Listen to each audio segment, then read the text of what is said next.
ভয়। জীবনে আমরা কোন কোন বিষয়ে ভয় পাই?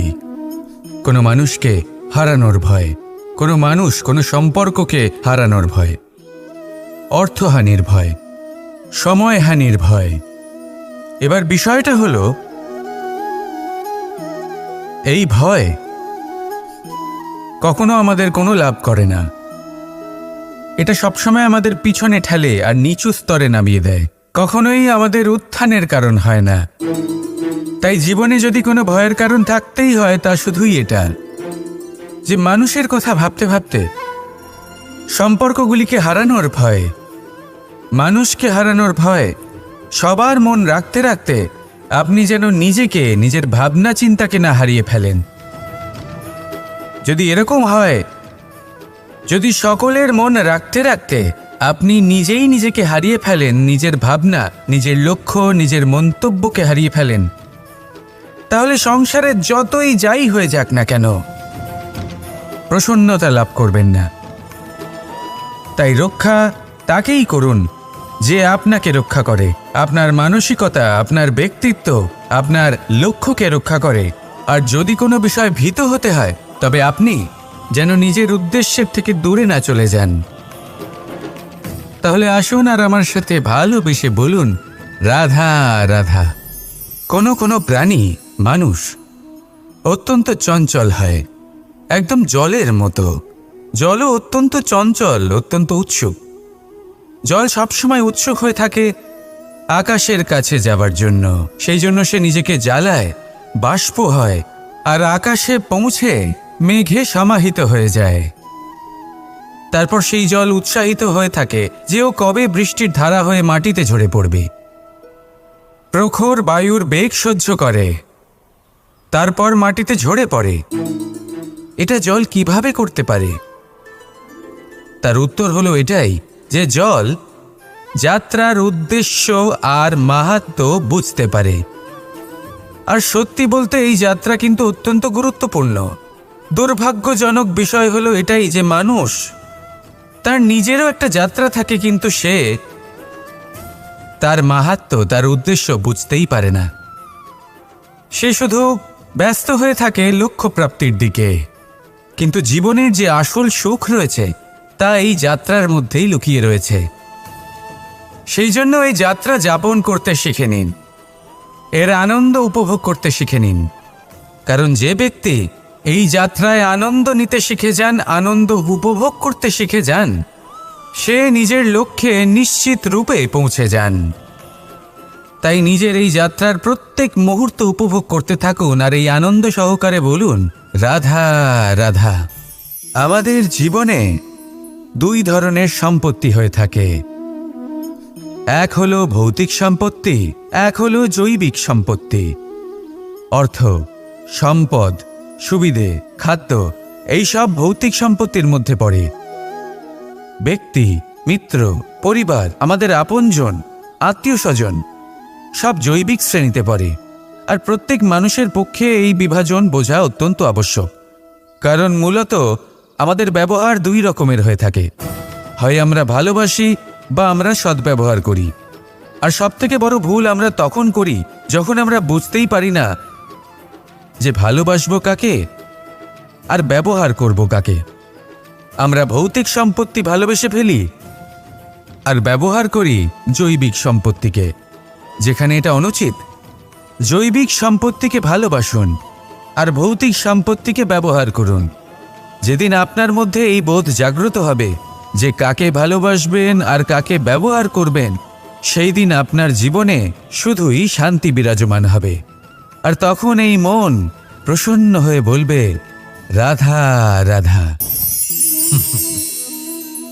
এই ডাল দেখুন, এই সুন্দর পুষ্প দেখুন। এই ডালের সৌন্দর্য হলো এই পুষ্প, আর এই পুষ্পের মেরুদণ্ড হলো এই ডাল। এবার কল্পনা করুন, যদি এই ডাল থেকে এই পুষ্পকে ছিঁড়ে নেওয়া হয়, তাহলে আপনি যাই করুন না কেন পুনরায় জোড়া লাগাতে পারবেন না। এবার যদি এটা আমাদের জীবনে হয়, আমাদের মানুষের, আমরা যদি কিছু পাই তাহলে সেটা সুরক্ষিত রাখি, আর যদি সেটা হারিয়ে ফেলি তাহলে দুঃখে জর্জরিত হই। এবার ফিরে আসি প্রকৃতির কথায়। দেখা যাক প্রকৃতি আমাদের কি শেখায়। এবার যদি এই পুষ্প এই ডালটা থেকে ছিঁড়ে যান, আর যদি এই ডাল সবল থাকে, তাহলে কিছুদিন পরেই এই ডালে আবার নতুন ফুল ফুটবে। এবার এটা আমাদের জীবনেও ঘটবে, নিশ্চয়ই ঘটবে। সেটাই প্রকৃতি। সেই জন্য জীবনে আপনি যা হারিয়েছেন সেটার বিষয় না ভেবে, যা ফেলে এসেছেন তার বিষয় না চিন্তা করে, ভবিষ্যতে যা আপনি যত্ন করে রাখতে পারবেন, সাবধানে রাখতে পারবেন, সেগুলির প্রতি একাগ্র হন। বিশ্বাস করুন, এই মনরূপী ডালের ওপর সুখের ফুল সবসময় ফুটবেই। রাধা রাধা। আপনি কি কখনো কোনো প্রজাপতি দেখেছেন? ভালো নিশ্চয়ই লাগে। আসলে প্রজাপতি কার না ভালো লাগে? ছোট হোক বা বড়, প্রজাপতিকে সবার ভালো লাগে। এবারে ভাবুন, এই প্রজাপতির সূত্রপাত কি করে হয়? এই প্রজাপতি শুরু হয় একটা গুটি থেকে, যেখানে সে সুরক্ষিত থাকে। গুটি ভেঙে যখন সে এই সংসারে আসে, তখন একটা কীট রূপে থাকে। কীট যে ভূমির ওপরে চলাচল করে, যে বৃক্ষের পাতার ওপরে সুরক্ষিত থাকে। তারপরে তার মধ্যে আসে আরও একটা পরিবর্তন, তার ডানা গজায়। তখনই সে প্রজাপতি হয়। তখন সে খোলা আকাশে উড়ে বেড়াতে পারে। সুন্দর সুন্দর পুষ্প থেকে সে মধু পান করে। কখনো ভেবেছেন যে প্রজাপতি ছাড়া আর কেউ এটা পারে না কেন? কারণ সে সেই গুটি থেকে বেরোতে পারে। যদি সে সেই গুটি থেকে নাই বেরোতো, সে উড়তেই পারত না, কখনো প্রজাপতি হতেই পারত না। আমাদের সাথেও ঠিক এটাই হয়। আমরা সবসময় সেখানেই থাকতে চাই যেখানে আমরা সুরক্ষিত থাকি। সেই সুরক্ষা চক্রেই আমরা থাকতে চাই, কিন্তু এই বিকাশ সুরক্ষা সীমা পার হওয়ার পরেই অর্জন করা যায়। তাই যদি আপনি জীবনে বড় কিছু করতে চান, মহান কাজ করতে চান, নিজের ব্যক্তিত্ব তৈরি করতে চান, তাহলে এই সুরক্ষা চক্র ভুলে যান। সুরক্ষা সীমা লঙ্ঘন করুন, এগিয়ে যান, প্রতিকূলতার সম্মুখীন হন, কঠিন পরিস্থিতির সম্মুখীন হন, সাহস করে এগিয়ে চলুন, আরও শক্তিশালী হয়ে উঠুন। তবেই আপনি জীবনে কিছু করতে পারবেন, তবেই আপনার ডানা গজাবে, আর তবেই আপনি এই সুন্দর আকাশে উড়ে বেড়াতে পারবেন। রাধা রাধা। সুখ আর অভিজ্ঞতা, এই দুই জীবনে একসাথে কখনোই আসে না। মনে রাখবেন, যেখানে সুখ থাকে সেখানে অভিজ্ঞতা থাকে না। আর যখন এই সুখ আমাদের জীবন থেকে দূরে চলে যায়, তখন আমাদের জীবনে আসে এই অভিজ্ঞতা। পরমাত্মা, প্রকৃতি, নিয়তি এই অভিজ্ঞতাকে আমাদের জীবনে পাঠান, যাতে আমরা একটা অত্যন্ত গুরুত্বপূর্ণ শিক্ষা, একটা জ্ঞান প্রাপ্ত করতে পারি। এই অভিজ্ঞতা আমাদের শেখায় যে অতীতে এমন কি হয়েছিল যা আমাদের করা উচিত হয়নি।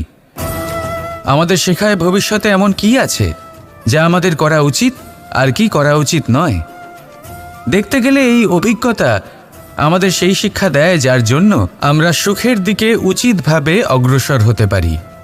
সেই জন্য জীবনে যখনই দুঃখ আসবে, দুঃখের এই সময় আসবে, তখন হতাশ হবেন না।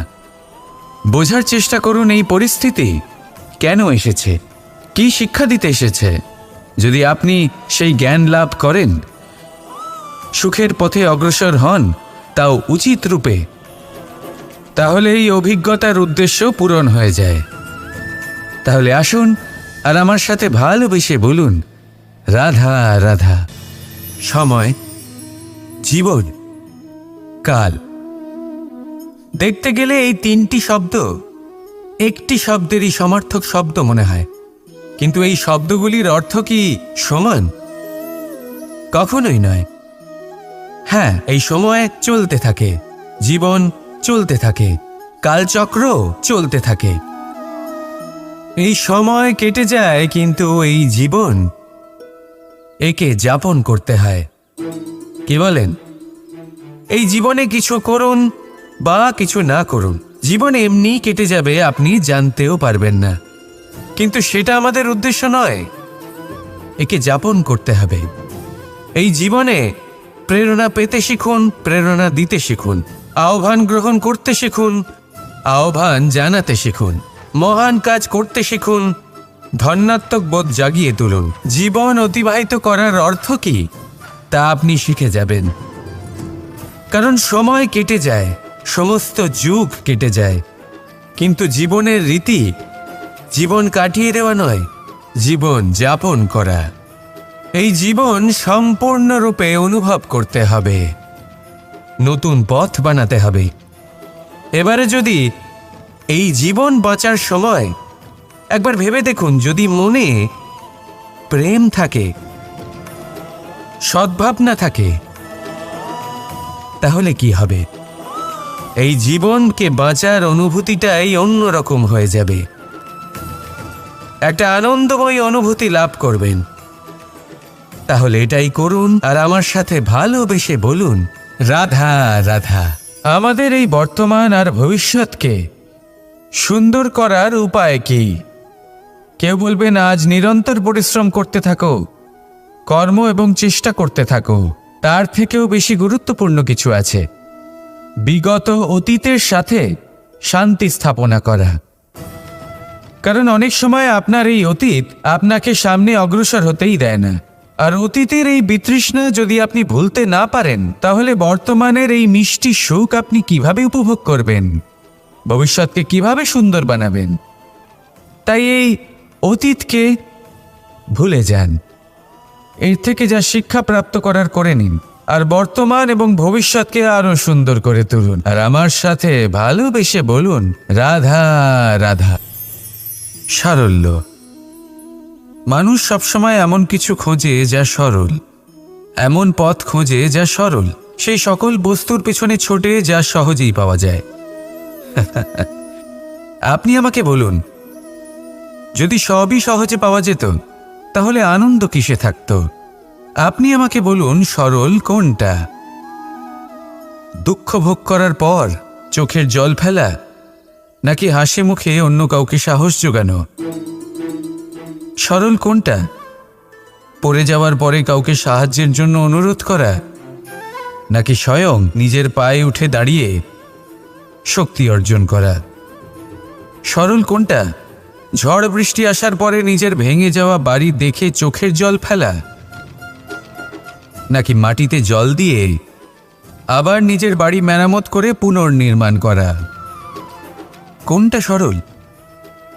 আপনি দেখবেন সেটাই সরল যেটা শেষে আপনাকে যন্ত্রণা দেবে। সরল পথ নির্বাচন করবেন না, উচিত এবং শ্রেষ্ঠ লক্ষ্য নির্বাচন করুন। পথ যেমনই হোক না কেন তা আপনাকে মেনে নিতেই হবে। যদি পথ কঠিনও হয় তাও ভালো, কারণ যে ব্যক্তি কঠিন পথে চলা শুরু করেন শেষ পর্যন্ত সাফল্যের ফুল তার চরণেই এসে পড়ে। তাহলে সামনে এগোতে থাকুন আর আমার সাথে ভালোবেসে বলুন, রাধা রাধা। এই সংসারে এমন কোনো পর্বত নেই যা এতটাই উঁচু যে মানুষ তার শিখরে পৌঁছতে পারবে না, তাকে অতিক্রম করতে পারবে না। এই সংসারে এমন কোনো সাগর নেই যা কিনা এতটাই গভীর যেখানে মানুষ তার তলদেশে পৌঁছে ফিরে আসতে পারবে না। একটা ছোট্ট বরফের টুকরো পর্বতের শিখরে গলে গিয়ে বইতে থাকে, আর দেখতে দেখতেই তা মহানদী গঙ্গায় পরিবর্তিত হয়। এর কারণ কি?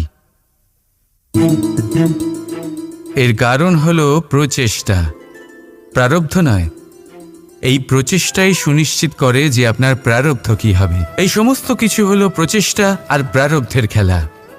আপনার প্রচেষ্টা যেরকম হবে আপনার প্রারব্ধও সেরকমই হবে।